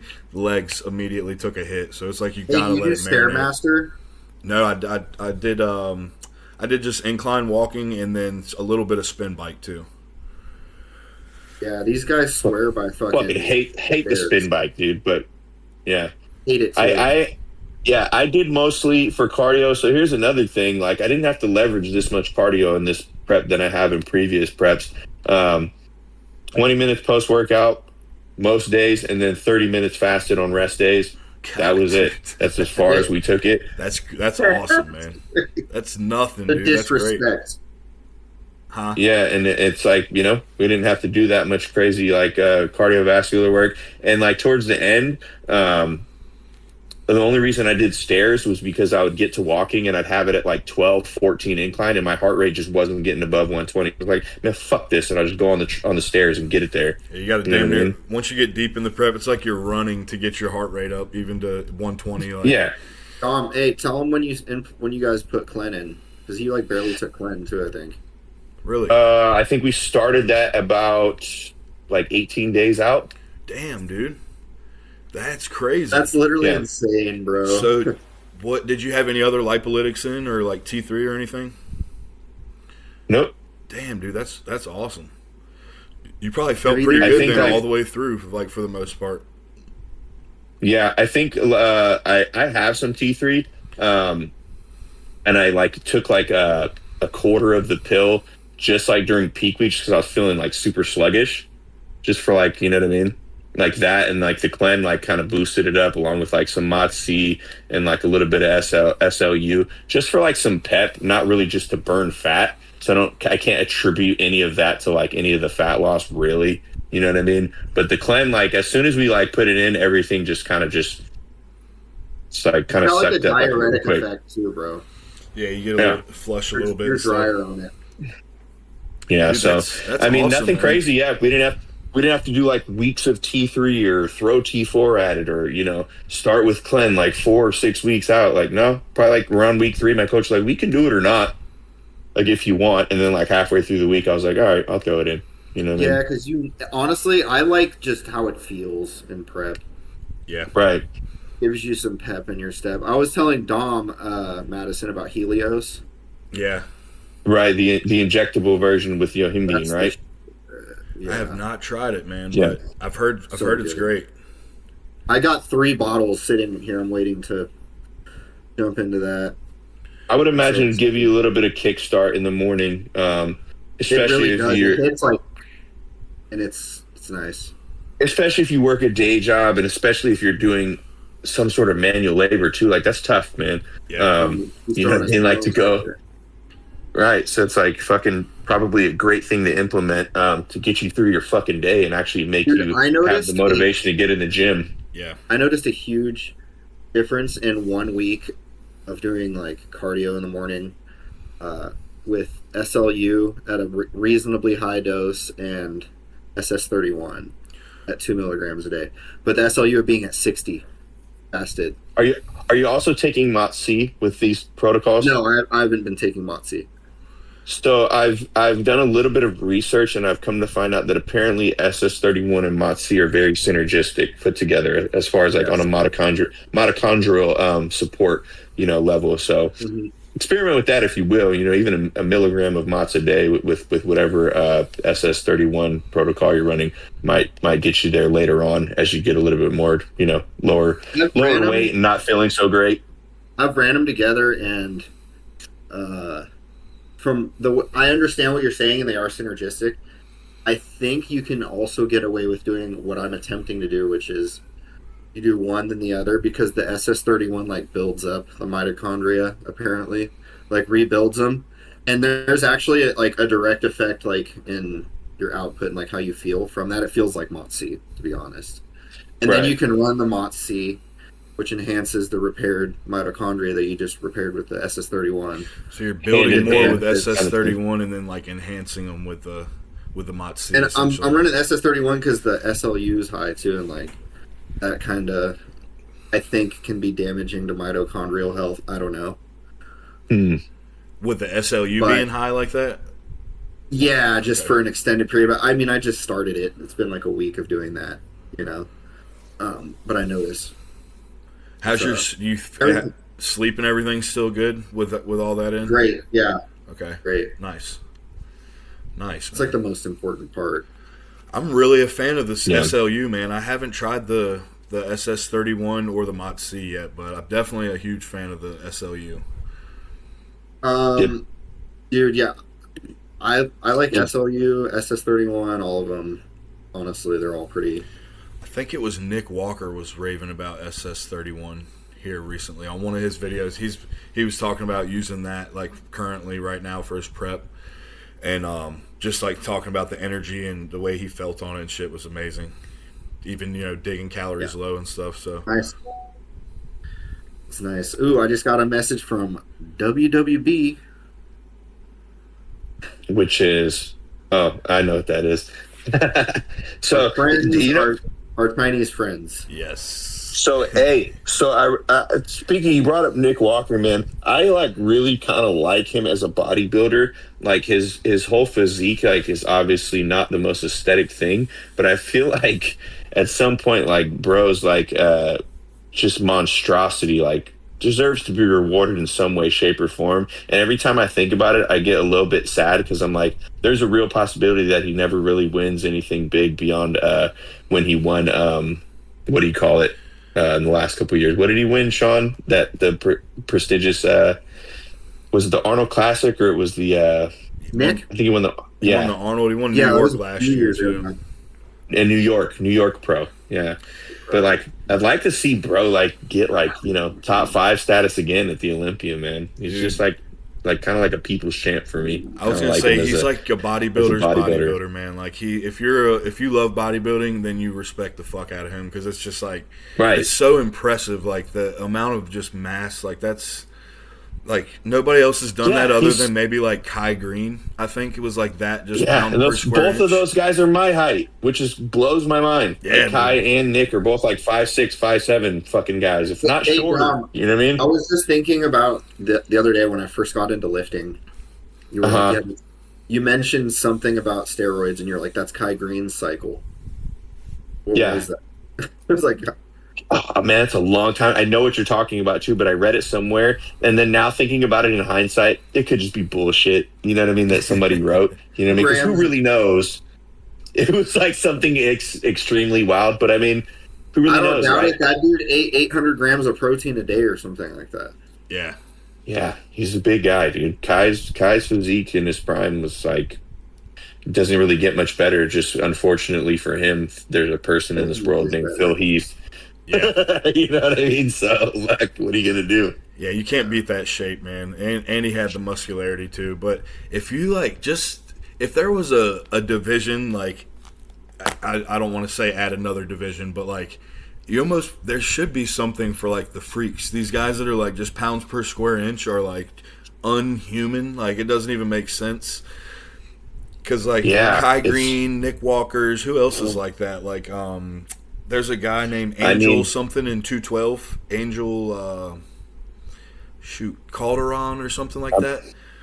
I'm not quite sure, but I mean, even like I know you're talking like an Andrew Jack is also like another person who's like, he's obviously on the other spectrum because he's really tall, but like that guy's just a freak of fucking nature looking too. It's like, Yeah. how is that a human being, dude? Yeah, he just looks like something that you would see in like a comic book, dude. Like it's an action figure. Yeah, pretty crazy. And then I start thinking about like presentation on stage and how much it really mattered when I was watching the previous Olympia. And it's like sometimes I feel like they have their mind made up, way earlier in the day about who's going to win, and it's like kind of like shitty for people to kind of nitpick and say like, oh, well, their presentation wasn't this, or oh, they didn't hold the crowd, or oh, they didn't get the judges' attention. It's like, honestly, brother, I think they found their winner earlier in the day, and this is all just kind of for show at this point, Yeah, it's like when that when they walk out for prejudging, they kind of pick somebody immediately. I hate to say that. I would love to think that they get to earn it in the posing rounds and shit. You can pull through. Yeah, but it's like it's when somebody's on, they're on, and when you see that, like you just know when somebody's winning. You kind of can tell. Right. That's like the guy who was he got first in my class at nationals. Even backstage, like you kind of like, at least from my point of view, as soon as everyone started getting ready and the trunks came on, and they're calling classes, obviously A is first, so he was one of the first guys to start getting ready with myself. You kind of knew, or I kind of knew, like that's the guy to beat. If like there was a guy to beat here today, it's that guy. And he ended up winning the overall. He beat all the rest of the classes as well. Yeah. So like it's like you said, like you kind of know when a guy's on. And I saw him, and I was just like, purely based on shape and like his conditioning was pretty top tier. Like it maybe could have been a little bit tighter, like by fractional at that point, but his shape was just fucking insane. And like I saw him get into his back pose, and I was like, yeah, that's what it's supposed to look like, right? So like it's kind of like, yep, this is the guy to beat. So yeah, so like it's like you kind of know from the gate, like, all right, unless you trip and fall or like fucking die on stage, you know what I mean, God forbid, like you got this, brother. Like that's kind of like how you know. And in my first show ever in 2023 in Santa Cruz, I knew immediately who the winner was as soon as we started getting ready. Yeah. I knew immediately, and he won the and he's a pro now. Great bodybuilder, super sick physique, but and that was his very first show. He won the true novice, open, and overall. And you knew as soon as he peeled his shit off and put his shorts on, you're like, yep, that's the guy to beat today. You kind of just know. That's been my experience every time.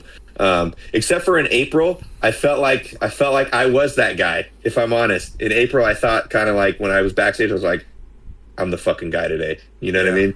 And I got beat by one guy who's actually a pretty good friend of mine. I've known him since high school. It was really random that he actually switched his show from Contra Costa to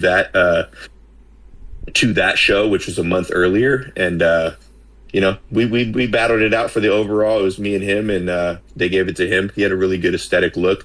Definitely came in more conditioned, but I mean, when you got that crazy big arm, big shoulder, big chest shape with like that nice little spin in your hips, for men's physique, that's kind of what you're trying to achieve on stage. And he did it, and he got it, and he was really worried too backstage because they shifted him out of center in the call outs in prejudging. Mm-hmm.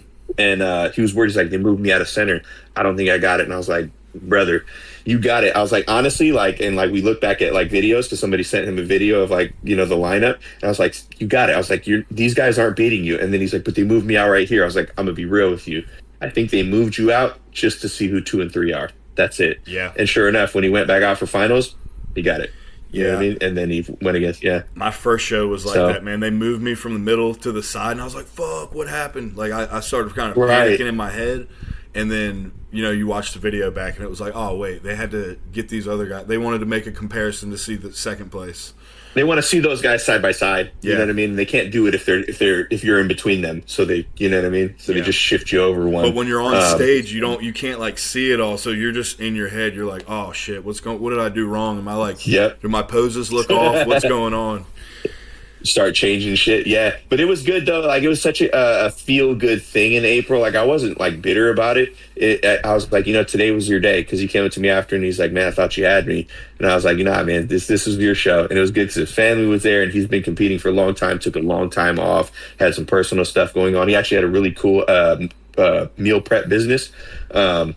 Pretty sick. Like I'd been following his journey for a while, and then it all made sense why like I didn't see that content for a while, for like years. I was like, whatever happened to like his meal prep thing? And then he told me like how like it burnt down, stuff like that. So like it was his day to shine and like enjoy that with his family. You know what I mean? Because I'm a man of God. You know what I mean? I feel like God does a lot of things for you and like puts like things in your path for you to kind of like appreciate moments a little bit more and kind of keep your journey going. And like I totally was not bitter, but I will say that when I fucking was backstage, I thought I was that guy. Like I was the guy to beat on that April day when I competed. Sean I thought was he there. was too, to be fair, dude. But I'm probably biased. Right. that's that mindset you got to have. But the fact that you were, grateful that your buddy won, and like the introspectiveness that you had to like be grateful for him in that moment. That speaks highly of like who you are as a person. You know what I'm saying? You're not just like bitter that. and fucking salty that you lost. You're like, nah, man, congratulations. The better man won today, but I'm coming back next time swinging. Don't worry. Yeah, and I did that shit. Yeah, definitely, dude. You've been killing it, man. Thank you. Yeah, I'm excited for this year, man. I'm excited for this year. I'm like, we know we're doing at this point, and like I said, the whole experience with my coach last time, like it instilled so much confidence in me having him as my coach, because he just dialed it in. Like fucking, I just saw like you ever see the meme where like it's the lady, she's like this, and there's all the algebra and shit going on behind her head. Yeah, you know what I mean? Like that was him as he was like looking at me and calculating the macros for the next meal. He's like, yeah, but actually, let's do this. And then I would just fucking wait this much, you know what I mean? And we just went, and it just fucking just kept getting like prettier and prettier. That's why I sent you that video of the night before. Like we found some cool like neon lights right outside the convention center, and like that night before look was like better than anything I had seen, like even all during prep. Obviously, the first coat of tan got thrown on, but like we fucking shot it, dude, and like we shot it good. It's fucking really nice. Cool. I was was to look at it real quick. I forgot you sent that. Yeah, it's a really cool look. Like that video really highlights how like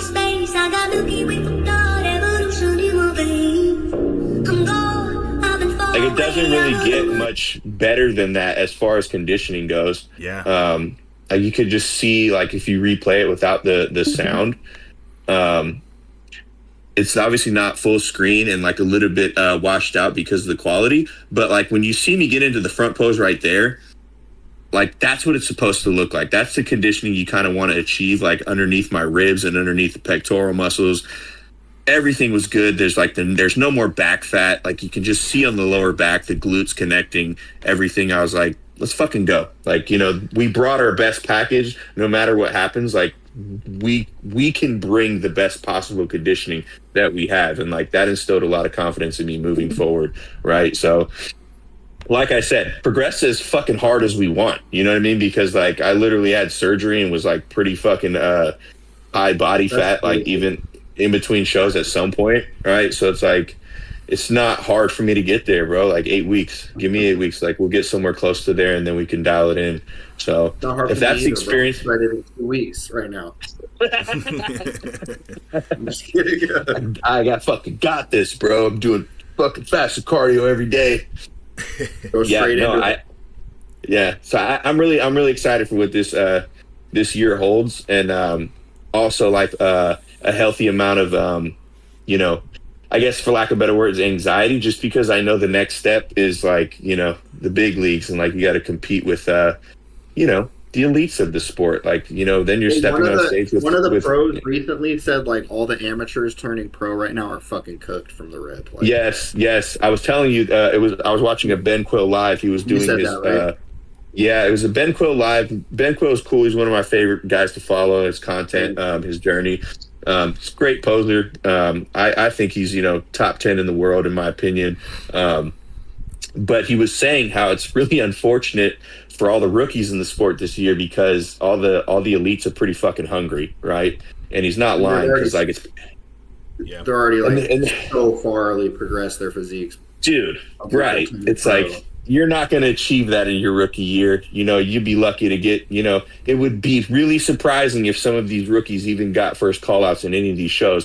Also, because of the simple fact that they changed the point system and how many shows you have to win to qualify for the Olympia. Like, you got to win 2 shows.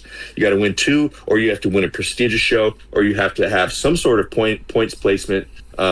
Yeah. I'm not quite sure how it works, but I do know that the big change is you have to win 2 shows, unless it's like the New York, the Pittsburgh, the Arnold, or something else. So you can't just like win a show and be like, oh, I'm in. You know what I mean? Yeah. So if you're new, you're lucky to get first call out in any of these shows, brother. So I'm like, that like healthy anxiety is still there. So like if I do take this next step and like say you earn your pro qualification, like the work is just starting, brother. Yeah. Like you still got a lot of shit you got to do and still got a lot of progression to get under your belt before you can even be elite in this sport. And that's like the cool thing, right? Because like it's not a short magic pill kind of sport. It's like it's a long game, and you have to also think about your lifestyle, your health, implement all of these different factors so that you can actually be a normal human being and like live a healthy life. And God willing, you have the blessings of having like a wife and like children on the way, like our friend Sean here, like you know what I mean. Yeah. So like it's not an easy thing to navigate, but it is like really cool and fulfilling if it is something that you enjoy, like I do personally. So like I'm looking forward to 2026, man. It's gonna be fucking sick. I do know that much. Yeah, man. Hell yeah. Dude, I like though that you're like looking at not just that next step that you need to achieve. Like you're not just looking at getting your pro card. You're like, okay, if I did get it, what am I going to do with it? You're like looking at what your next stage of competition is. That's kind of what I've been doing as well with myself. I'm looking at the guys in the open class that are pros, and I'm like, that's who I need to be chasing, not necessarily just trying to be the best at the national level, but I want to actually have something I can compete with when I do get there. So I'm not, in a 3-year off season or something where I can't even get on stage. Right. Right. So that was kind of the blessing in disguise for me, where it's like, okay, you didn't get your pro qualification, so it's going to keep you a little bit more hungry, humbled, and, like progressing your physique with like a good amount of intention. And then it kind of just opened my eyes to the fact that like, yeah, that's the name of the game. Like no matter where you placed or if you got your qualification, you're still going to have to progress regardless. So do that now, utilize this time really, really wisely, and set yourself up for success moving forward, so that when you do the qualification, you don't have to put on so much fucking size, because I can probably increase the fucking the quality of the physique I already have in this year's progressive phase gap, and not have to chase so hard moving forward to be at least somewhat competitive on the pro level, right? Because there's a lot of short guys that do well, and at that level, like if you're like maxing out your physique and like really bringing it, it's really about who's really on that day, because it's fucking apples to apples at that point. It's like, wow, this guy's conditioning is just a little bit like more there, and I don't know what these pro guys show day protocols look like, or if they're throwing in insulin, or what their little secrets are. I'm sure there's so many that you got to kind of be a part of the fraternity to get the little secrets from other guys. You'll have like little side conversations with guys, you'll learn things and develop friendships. It's like that's like a cool thing to look forward to, if the journey continues and goes how I want it to go. It's just kind of cool that like just listen to us, bro. We'll tell you the drugs to take. just Trenny and 100 milligrams of Anavar and 100 milligrams of Winstraw. Combine them. It's like, Combine the two. I'm not gonna do that. 100 mgs of Halo. Fuck it. Let's let it rip. Hey, fellas, I got a few things I got to handle. I got to jump off. All right, man. Okay. It's been a pleasure. Yes, sir. Yeah, man. It was awesome. Fucking getting you on here, Dom. I was about to say having y'all on here, but Sean, we've been doing this thing together. So, dude, I'm glad you came on. I appreciate you guys. Yeah, I appreciate you guys for having me, man. Let me know, what the future holds. I wish you guys a lot of success on this podcast, and I enjoy watching it. So keep doing this shit, man. Yeah, man. We'd love to have you back on too, man, for sure. Keep up with your journey. Yes, absolutely. Yeah, absolutely, fellas. Yeah, we need to see you when you're 10 pounds up from your current, body weight. What? The same condition next time, right? I'll bring it. I will. All right, fellas. Y'all All be right, good. guys.